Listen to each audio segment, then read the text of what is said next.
Hello and welcome to Question Hour, a unique show on Rajya Sabha TV where you get you the latest of the questions and the answers asked by the members of the upper house in the current session of Parliament.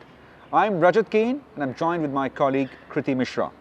Thank you so much, Rajat. So let's take our viewers through important questions and answers that we've filtered for them in this session of the Question Hour show.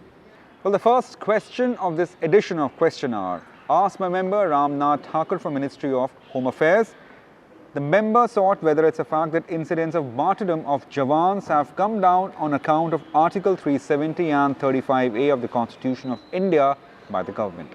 Well, that's a very important question asked by member Ramnath Thakur, and responding to this query, the government says that the incidents of martyrdom of security force personnel have come down by 73% in Jammu and Kashmir after Article 370 was abrogated and other constitutional ambiguities were effectively removed on 5th and 6th of August 2019 while recognizing the erstwhile state of Jammu and Kashmir into the new Union Territory of Jammu and Kashmir and Ladakh.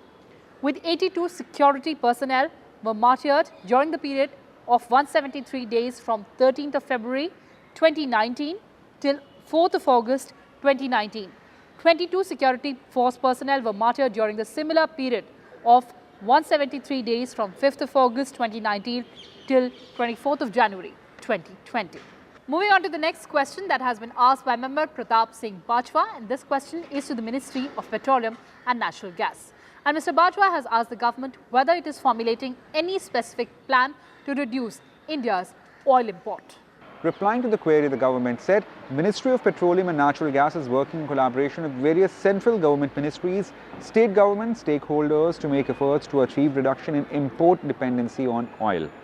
The import reduction strategy broadly includes increasing domestic production of oil and gas, improving energy efficiency and productivity, giving thrust on demand substitution, promoting biofuels and using alternate fuels and renewables.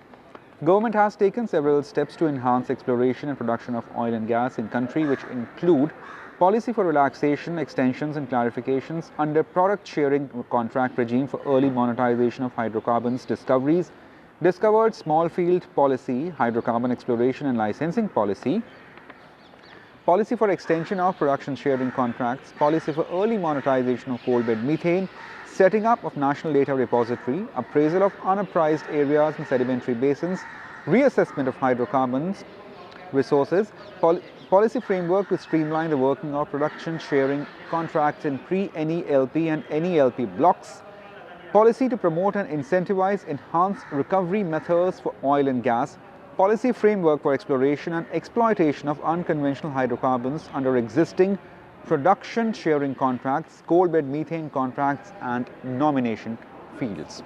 Well, moving on, next question was asked by member Motilal Vohra from Ministry of Steel. The member sought to know whether it's a fact that 5 workers were injured in first week of January 2020 due to leakage of gas at biggest and state-of-art blast furnace 8 of Bhilai Steel Plant. Responding to the question asked by member Motilal Vohra, the government says that 5 workers were partially exposed to blast furnace gas for some time in BF8 area of Bhilai Steel Plant. The main reason for gas leakage was failure in the gas evacuation system due to failure of actuator of pressure regulating control valve. The government further says that carbon monoxide gas monitor with audio alarm and hooter already exists in the BF complex 8 of this particular steel plant. There was an indication of high parts per million of CO in fixed type CO alarm set up in the complex. The alarm rang. However, as the working area in the vicinity is extremely noisy, it might have gone unnoticed by the workers. An internal inquiry committee comprising of senior executives from other plants or units of SAIL was constituted to inquire into the incident. The major recommendations of the committee are as under. Now, these recommendations include incorporation of system of opening of bleeder number 2 whenever gas network pressure exceeds after limit independent of any other signal of valve opening. Installation of more audio safety alarms at identified strategic locations, especially near all water use seals in the gas network. And lastly, strengthening of existing clamping mechanism between pressure regulating valve and actuator to prevent any such failure in future. And moving on to the next question that has been asked by member KJ Alphonse, and this question is to the Ministry of Social Justice and Empowerment. And Mr. Alphonse has asked the government about the steps taken for implementation of National Action Plan for Drug Demand Reduction. Well, the Ministry of Social and Justice and Empowerment replied saying that it has formulated and is implementing National Action Plan for Drug Demand Reduction for the period from 2018 to 2025. The plan aims at reduction of adverse consequences of drug abuse through a multi-pronged strategy. The activities under the NAPDDR include awareness generation programs in schools, colleges, universities, workshops and seminars with parents, community-based peerless interactions, intervention programs for vulnerable adolescent and youth in the community, provisioning of treatment facilities and capacity building of service providers. The ministry has also approved the proposal of National Drug Dependence Treatment Centre, All India Institute of Medical Sciences for providing financial assistance for establishment of addict treatment facility at 125 government hospitals in phased manner for over a period of 3 years. An amount of 6.46 crore has been released to aims for the same during 2019-20. The National Institute of Social Defence is technical resource agency for implementing the activities of NAPDDR. Well, moving on to the last question of this edition of the show that was asked by member Jose K. Money from Ministry of Labour and Employment. The member asked about the status of implementation of Unorganized Workers Social Security Act 2008, and he has asked the state-wise details of his query.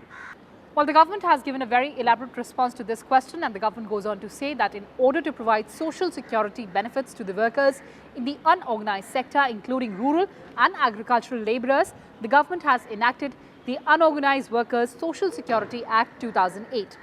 This act stipulates formulation of suitable welfare schemes for the unorganized workers on matters relating to life and disability cover, health and maternity benefits, old age protection and any other benefit that may be determined by the central government from time to time. Life and disability cover is provided through Pradhan Mantri Jeevan Jyoti Bima Yojana and Pradhan Mantri Suraksha Bima Yojana to the unorganized workers depending upon their eligibility. Government of India and state governments pay the annual premium in equal share. The health and maternity benefits are addressed through Ayushman Bharat scheme. The government further says that for the old age protection in the form of monthly pension, Government of India has recently launched Pradhan Mantri Shram Yogi Man Dhan Yojana. Under this scheme, minimum assured monthly pension of 3,000 rupees will be provided to the unorganized workers after attaining the age of 60 years. Prescribed monthly contribution is payable by the beneficiary and equal matching contribution is paid by the central government. Every welfare scheme have their separate monitoring mechanism to ensure the effective implementation. Well, that's it in this edition of Question Hour. Many thanks for watching this, but don't go anywhere away. On the next side of this show, Prashan Kal, the Hindi version of Question Hour. Thank you for watching Rajya Sabha TV.